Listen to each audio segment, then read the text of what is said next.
Have you ever felt a strange unease in your heart when you're surrounded by joy, but you witness someone else in sorrow? Have you ever wondered what kind of heart can truly love all beings equally, without preference or condition? Welcome back to the channel, my friends.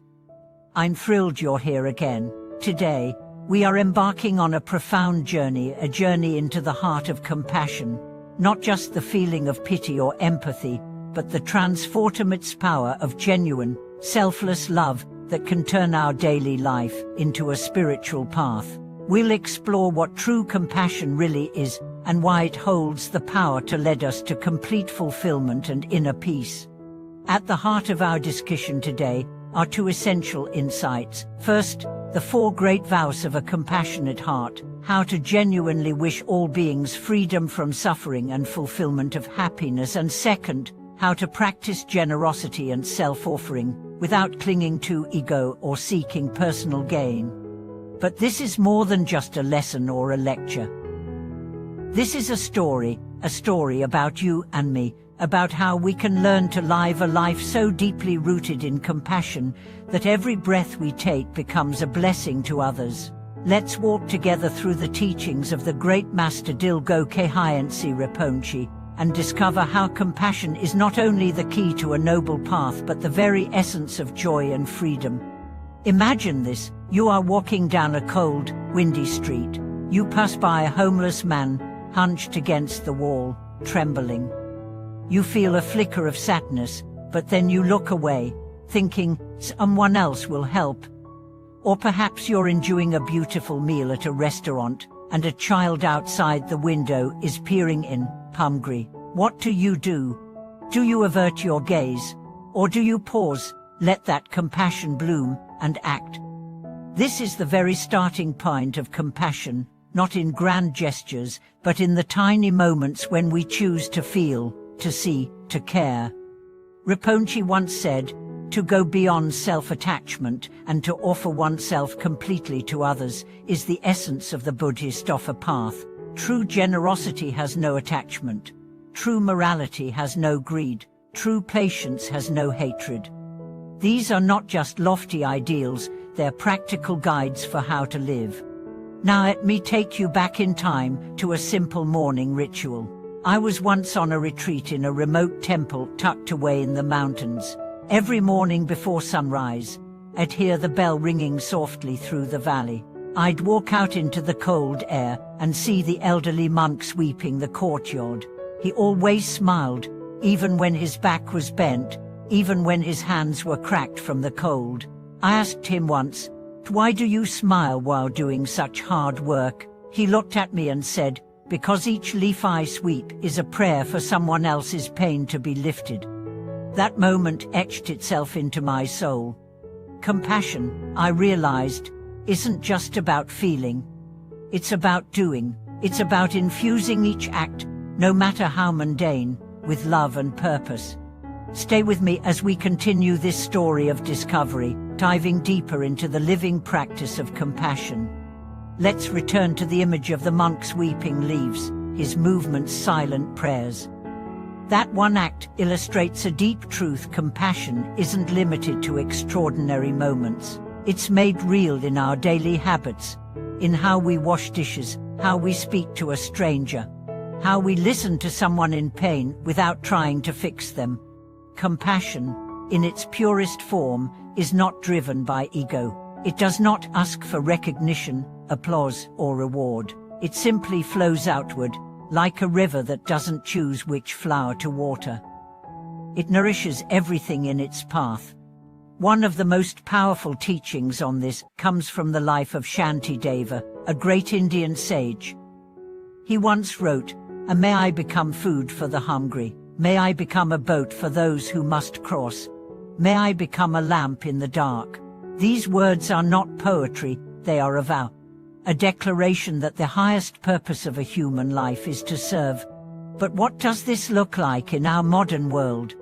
Let's meet Ava, a nurse who worked in a crowded urban hospital. Her days were long, filled with emergencies, noise, and sometimes heartbreak. But she had a simple practice before entering each room. she'd pause and whisper silently, "May this person be free of pain. May I serve with an open heart." Even when she was exhausted, even when her patience wore thin, she returned to this inner prayer, and in doing so, her presence became healing, not just her skills. This is the secret of compassion. It transforms not just the receiver, but the giver. You see, when we focus only on ourselves, our needs, our comfort, our goals, we build walls. We become separate. But when we open to others, something shifts. The walls crack, the self softens. We feel connected again, not just to people, but to life itself. That's why the Buddha placed such emphasis on loving kindness, or metta. He urged his followers to cultivate a heart as vast as the sky, a heart that embraces not just friends and family, but also strangers and enemies. Because in the vast view of reality, there are no strangers, there are no enemies. There are only beings, each carrying their own burdens, each longing to be seen, heard, and loved. Let me share the story of Raj, a young man who felt overwhelmed by the suffering in the world. War, poverty, injustice, it made him feel helpless. He wants us to teacher, "How can I make a difference when the world is so broken?" The teacher replied, "Start with one life. Help one person breathe easier. Listen without judgment. That ripple will go farther than you think." So Raj did. He started volunteering at a local shelter. At first, he thought it was just a way to give back. But over time, he realized something deeper was happening. His own anxiety lessened. His depression lifted. He found joy not in escaping pain, but in sharing presence. That's the alchemy of compassion. It turns suffering into connection. It turns despair into action. And it teaches us that we don't need to save the world, we need only to show up for the part we can touch. But compassion also requires boundaries. It's not about self-sacrifice to the point of collapse, it's about balance. You cannot pour from an empty cup.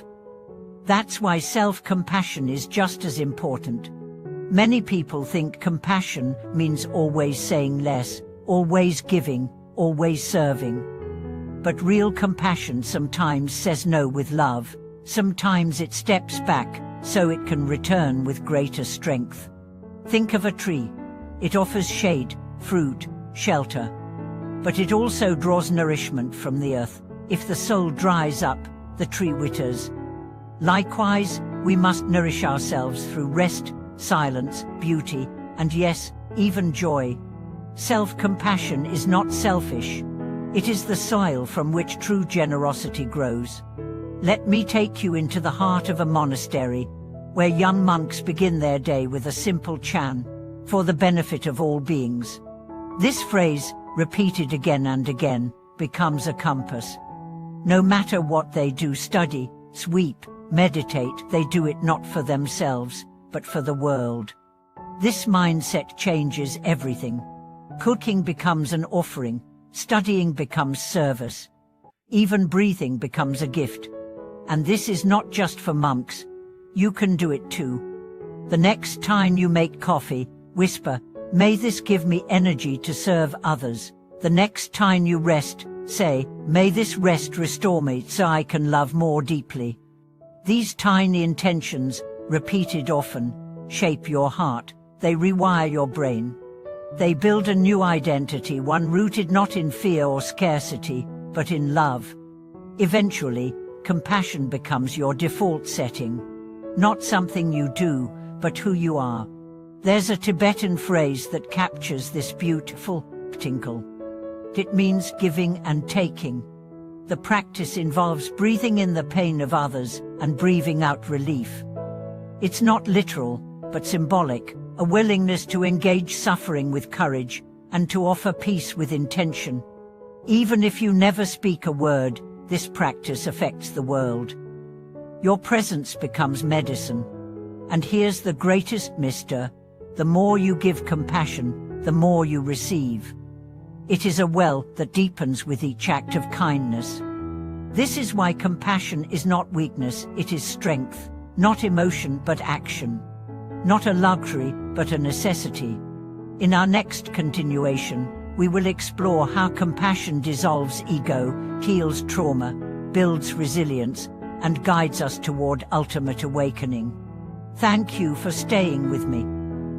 If this message touched something in your heart, don't forget to share your thoughts in the comments, and remember to like, subscribe, and turn on notifications because this journey into compassion is just beginning. Together, let's build a world not based on fear, but on love.